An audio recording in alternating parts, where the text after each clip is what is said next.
Assalamualaikum warahmatullahi wabarakatuh. Bagaimana kabarnya hari ini anak-anak? Tentunya alhamdulillah, luar biasa, Allahu Akbar. Nah anak-anak, kita patut bersyukur kepada Allah karena di tahun 2021 ini kita masih dalam kondisi sehat walafiat dan bisa mengikuti pembelajaran dari jarak jauh. Anak-anak, kalian sudah kelas 9, sebentar lagi mau lulus. Saya harapkan untuk di semester genap ini kalian lebih semangat, lebih semangat dalam belajar meskipun belajar dari jarak jauh. Jadi yang kemarin nilainya C atau kurang itu hendaknya diperbaiki supaya kalian mendapatkan nilai yang bagus dan kalian bisa dinyatakan dengan lulus. Nah anak-anak, sebelum kita belajar, kamu siapkan buku LKS-nya, alat tulisnya, dan buku tulisnya. Nah, pada hari ini kita belajar dari jarak jauh mengenai teks diskusi. Nah, anak-anak, teks diskusi ini tentu kalian pernah belajar di kelas yang sebelumnya, yaitu teks eksposisi. Nah, teks eksposisi yang dulu mungkin kalian masih ingat, yaitu ada pernyataan umum, ada argumentasi, dan juga ada penegasan ulang. Dan kemarin di kelas 9 kamu belajar mengenai teks tanggapan kritis, di mana struktur teksnya yang pertama adalah evaluasi yang isinya berupa pernyataan umum atau masalah yang muncul yang ada di dalam masyarakat. Terus kemudian ada deskripsi teks, ya.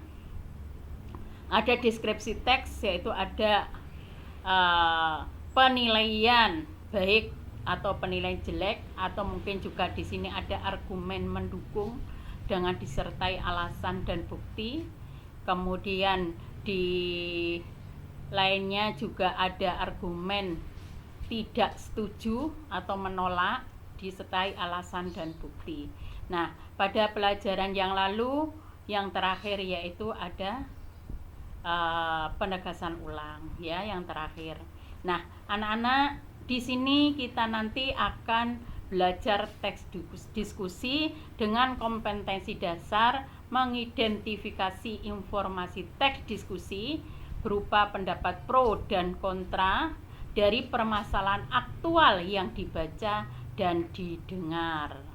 Kemudian di keterampilannya kita dapat menyimpulkan isi gagasan, pendapat, argumen yang mendukung dan yang kontra, serta solusi atas permasalahan aktual dalam teks diskusi yang didengar dan dibaca. Dari kompetensi dasar ini nanti diharapkan kamu dapat mengidentifikasi informasi teks diskusi, baik itu berupa pendapat pro ataupun kontra.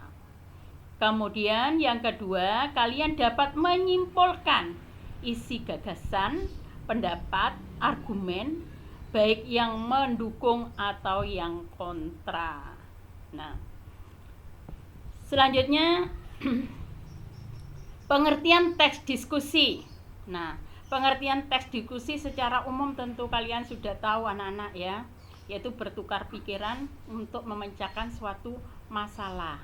Nah, di sini teks diskusi sendiri berarti sebagai pertemuan ilmiah guna bertukar pikiran terkait sebuah masalah di antara dua orang atau lebih secara lisan.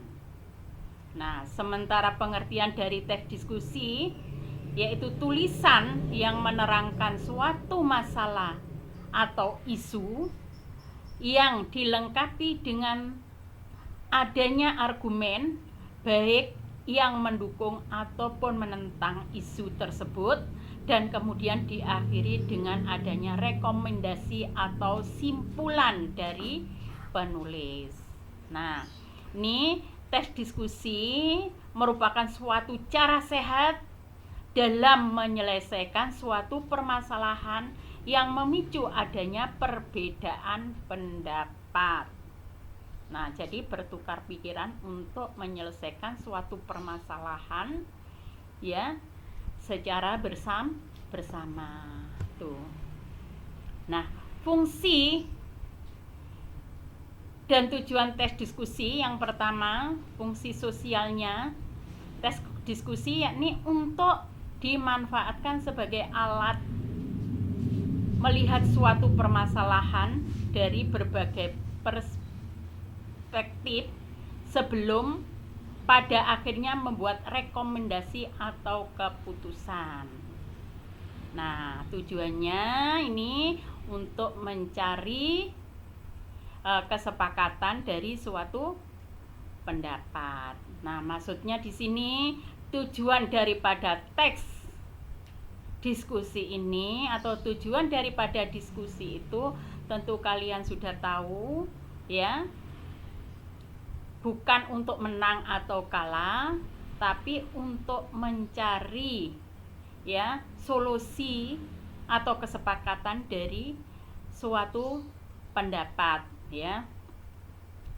Kemudian teks diskusi ini atau diskusi ini dengan melibatkan beberapa orang, maka diskusi disebut sebagai diskusi kelompok. Pada diskusi kelompok memerlukan seorang pemimpin yang disebut sebagai ketua diskusi. Nah, tugas umum ketua diskusi yang pertama membuka atau menutup diskusi. Yang kedua, membangkitkan minat anggota agar mau menyampaikan gagasan. Yang ketiga, menengahi anggota lain yang berdebat. Yang terakhir, menyimpulkan hasil dari diskusi. Nah di sini ada menengahi anggota lain yang berdebat. Maksudnya itu ditengahi supaya tidak meluas atau melebar. Nah, kemudian yang terakhir yaitu menyimpulkan hasil dari diskusi.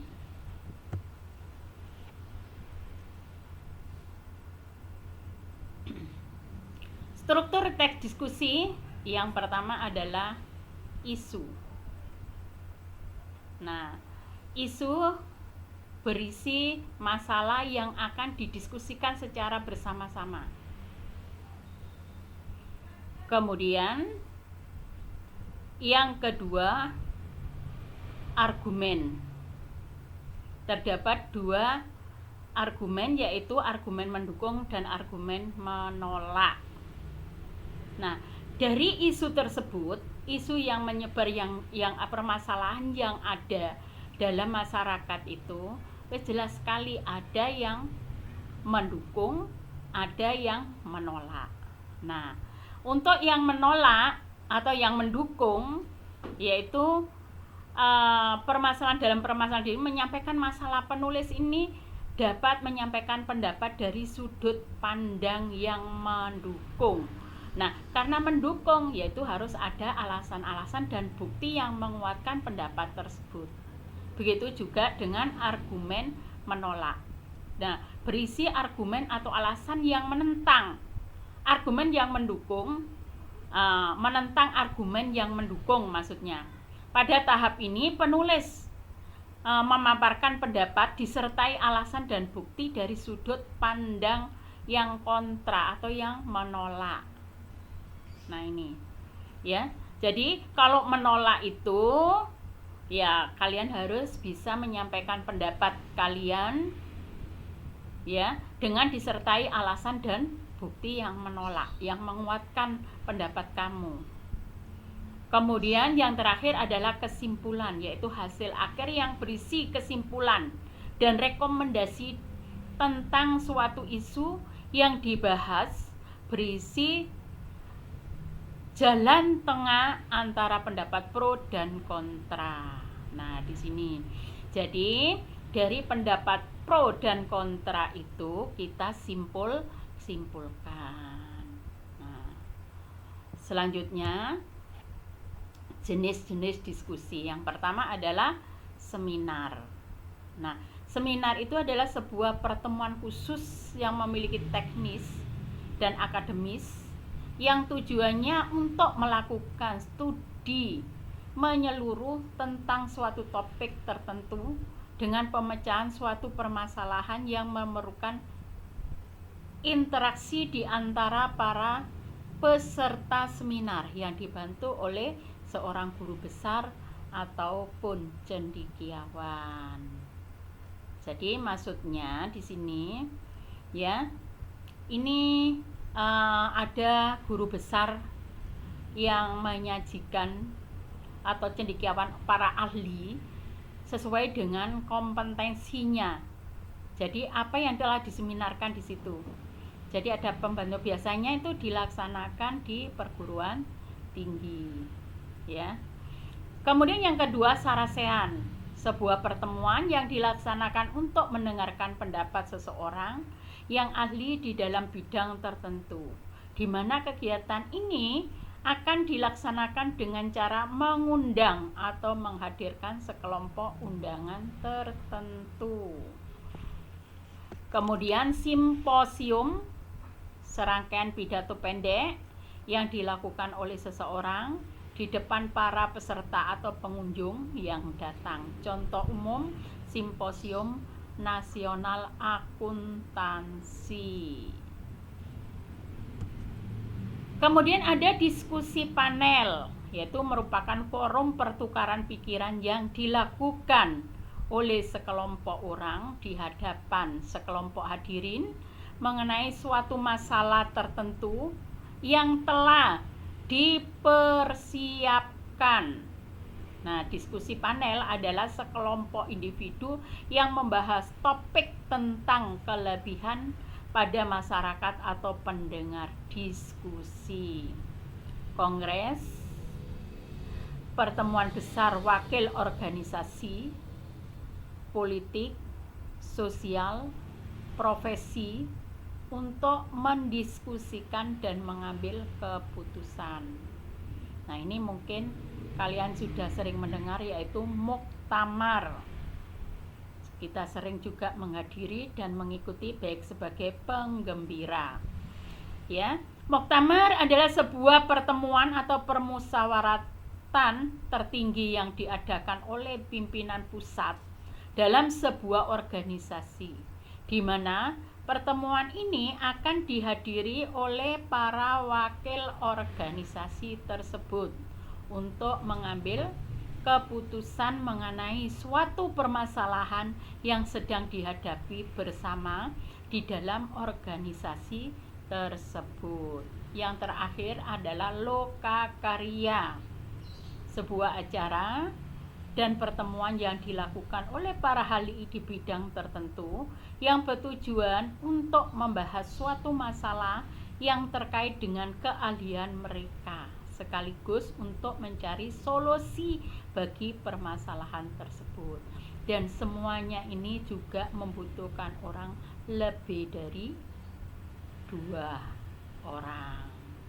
Ya, kalau terutama muktamar, kongres, ini semuanya seminar itu banyak sekali yang dihadirkan.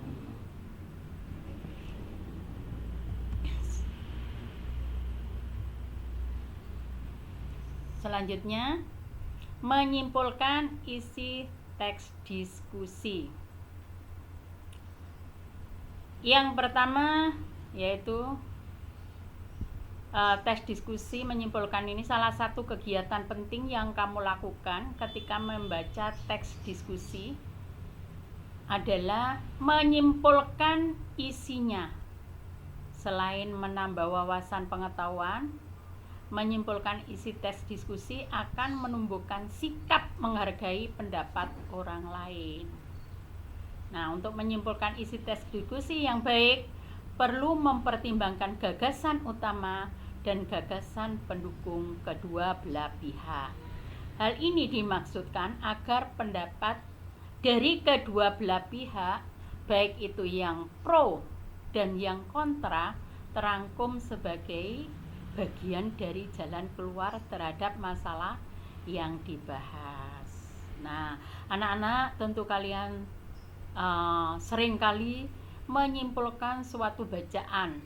Jadi yang pertama, kalian cari gagasan utamanya. Ya, gagasan utama pada paragraf eksplisit itu ada 3. Yang pertama adalah deduktif, yaitu gagasan utama ada pada awal paragraf. Ya, jadi paragraf deduktif adalah paragraf yang gagasan utamanya ada di awal paragraf.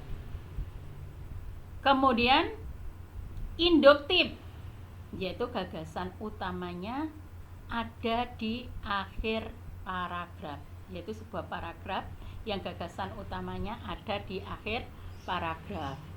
Kemudian yang terakhir adalah campuran atau paragraf campuran, di mana gagasan utamanya ada di awal dan di akhir paragraf. Kemudian kalau yang kita bahas adalah yang kita cari itu gagasan utama yang terdapat pada paragraf implisit. Implisit itu berupa cerita atau deskripsi lukisan, ya. Ini ada 2, ya, yaitu narasi dan deskripsi. Untuk paragraf deskripsi dan narasi, anak-anak, ya, gagasan utamanya menyebar pada seluruh paragraf. Jadi semuanya ada di seluruh paragraf. Jadi kalian harus bisa menyimpulkan kalau di sini mungkin pokok permasalahan yang ada di dalam cerita itu, ya, pokok masalahnya.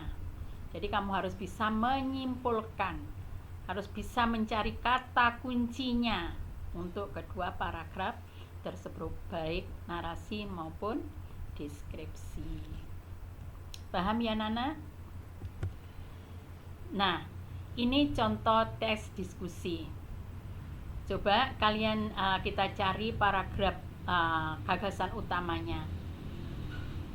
Yang pertama di sini judulnya adalah makan mie instan dicampur nasi.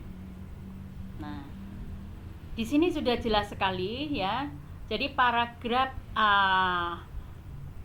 pertama gagasan utamanya dilihat dulu di kalimat kedua. Ya, coba kalian lihat setelah membaca kalimat pertama, kalian baca kalimat yang terakhir, terus kemudian kalian lihat kalimat kedua. Contoh di sini, mie instan termasuk salah satu makanan favorit masyarakat Indonesia. Yang terakhir, kalimat yang terakhir, bahkan seringkali mie instan ini disajikan dengan dicampur nasi sebagai pengganti sayur. Coba anak-anak, kalau dilihat di sini, lihat kalimat keduanya.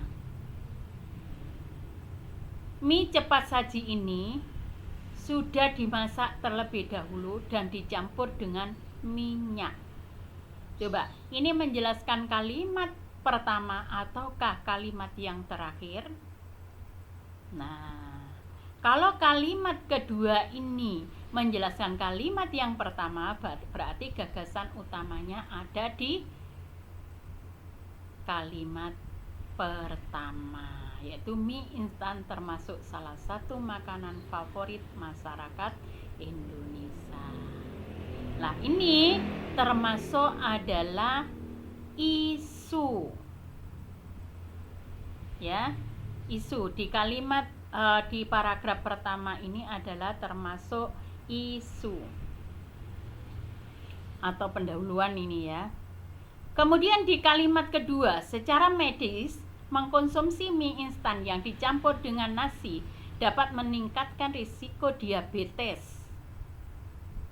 Meskipun mie instan menawarkan cita rasa yang menggugah selera makan, kandungan nutrisi di dalamnya ini Nah, kemudian mie instan justru mengandung berbagai jenis senyawa yang bisa mengakibatkan munculnya penyakit diabetes.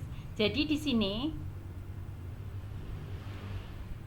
gagasan utamanya ada di secara medis mengkonsumsi mie instan yang dicampur dengan nasi dapat meningkatkan risiko diabetes.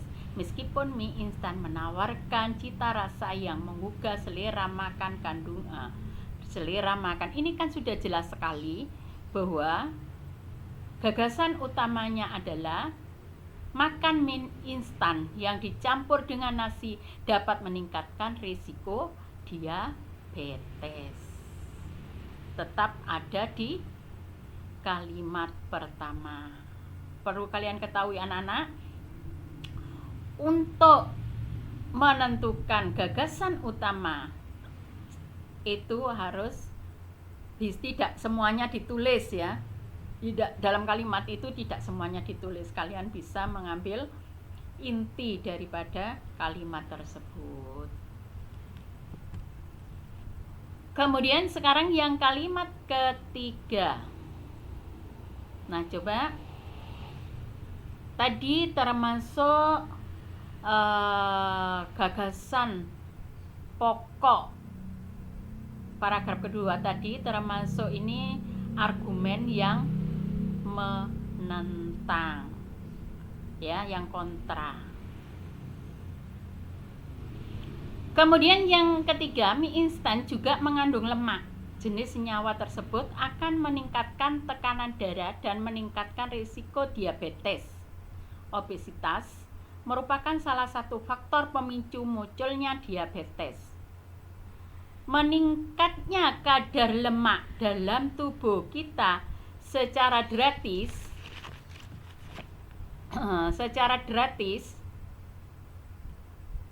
akan menyebabkan resistensi insulin. Padahal insulin sangat dibutuhkan oleh tubuh yang mengontrol jumlah gula dalam darah. Oleh karena itu, lebih baik menghindari mie instan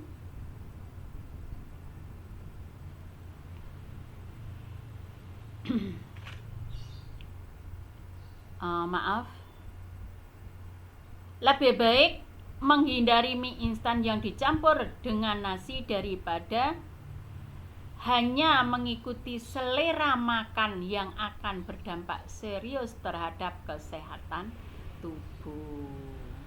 Nah, ini bisa kalian lihat di LKS halaman, maaf ya, bacaan mie instan ini tadi kalian bisa lihat di LKS halaman 8 ya, di halaman 8 ya.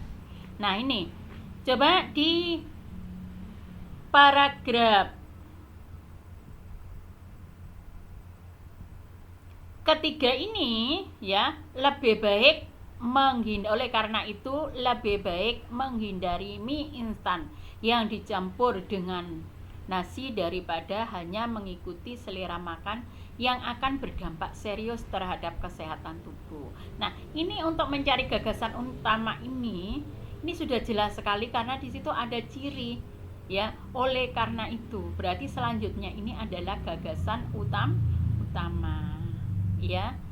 Nah, coba di sini termasuk gagasan utama yang menolak juga ya, yang menolak. Nah, kemudian meskipun demikian ya, banyak kalangan yang berpendapat bahwa tak masalah apabila makanan ini dicampur oleh nasi karena sudah menjadi, nah ini juga kalian perlu tahu. Jadi meskipun demikian, nah selanjutnya di situ ada sampai dengan bahwa Tak masalah apabila makanan mie dicampur nasi karena sudah menjadi kebiasaan masyarakat Indonesia yang menganggap nasi sebagai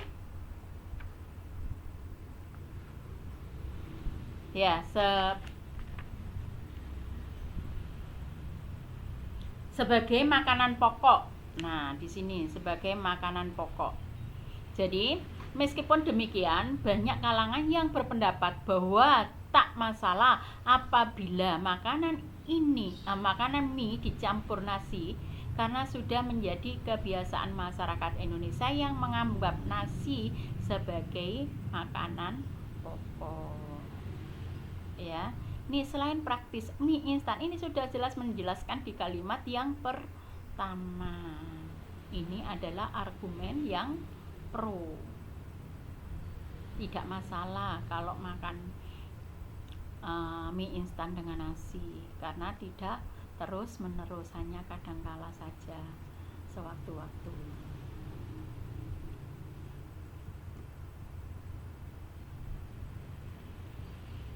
Nah, itu tadi argumen yang pro. Kalau memang benar bahwa makan mie instan dicampur nasi memiliki risiko banyak penyakit diabetes, kita memang perlu berhati-hati mengkonsumsinya. Kalau hanya sesekali dikonsumsi sebagai selingan, mungkin risikonya tidak terlalu fatal. Namun, kalau terlalu sering, apalagi dijadikan sebagai kebiasaan, kita harus menghindarinya. Lebih baik mencegah daripada mengobati. Ini berupa kesimpulan. Paham ya anak-anak? Salah satu contoh mungkin di sini yang lainnya, ya. Kalian tentu masih ingat yang lalu dijelaskan oleh Bu Maina bahwa di SMP Muhammadiyah dalam proses belajar mengajar kalian tidak diperkenankan untuk membawa HP di dalam kelas waktu proses belajar mengajar. Ini kan menimbulkan pro dan kontra.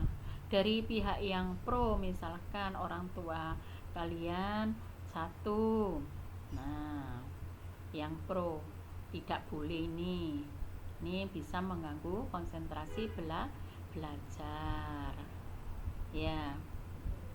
Kalau yang tidak mendukung atau yang menolak, karena di dalam HP itu banyak sekali aplikasi yang bisa membantu kalian dalam belajar. Salah satu contohnya dalam pelajaran matematika. Nah, ini dalam pelajaran matematika. Dalam pelajaran matematika kalian bisa di situ menggunakan kalkulatornya, atau mungkin di pelajaran yang lain kalian bisa tanya sama Mbak Google-nya dan lain sebagainya. Dari kedua pendapat yang pro dan kontra itu, akhirnya kalian bisa membawa HP ya ke sekolah, tapi HP tersebut dititipkan ke BK. Sewaktu-waktu bila dipergunakan dalam proses belajar mengajar, kalian bisa mengambilnya dengan seizin guru dan BK-nya. Itu yang lalu. Itu salah satu contoh. Paham ya anak-anak ya? Kalau sudah paham, nih selanjutnya tugas kalian, bacalah 2 teks diskusi ya berikut, kemudian temukan gagasan pokok tiap paragrafnya dalam bentuk tabel di bawah. Nah, ini teks 1 daur ulang untuk gaya hidup hijau LKS halaman 9.